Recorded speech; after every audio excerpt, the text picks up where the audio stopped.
Kumpaniji milquta ħażin f'żoni ta' gwerra u attivitajiet terroristiċi inkluż il-Libja għandhom jingħataw l-istess għajnuna bħal dawk il-kumpaniji li ntlaqtu ħażin bil-globalizzazzjoni.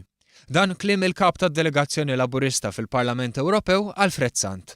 Fil-Parlament Ewropew Sant saħaq li mhux ġust li ħaddiema ta' kumpaniji li investew fil-Libja mhux jingħataw l-istess trattament bħal ħaddiema li qed igawdu mill-Fond Ewropew ta' Aġġustament għall globalizzazzjoni. Tenna li vvota favur il-mobilizzazzjoni tal-Fond Ewropew li jaġġusta għall globalizzazzjoni għax il-ħaddiema li ntlaqtu ħażin mill-globalizzazzjoni jixirqilhom l-appoġġ meħtieġ. Alfred Sant sostna li l-effetti tal-globalizzazzjoni ma jinħassux biss meta azzjendi jgħalqu jew innaqsu n-nies b'riżultat ta' riċessjoni. Lil mill-effetti tal-2008 il-globalizzazzjoni waslet għal disturbi kbar fi ħdan u bejn il-ġnus.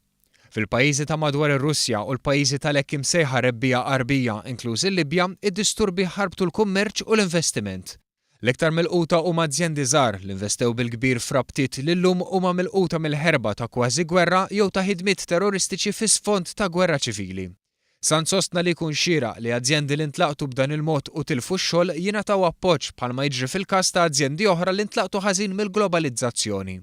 Żied jgħid li meta staqsa lill-Kummissjoni Ewropea dwar dan ma jingħatax risposta sodisfaċenti.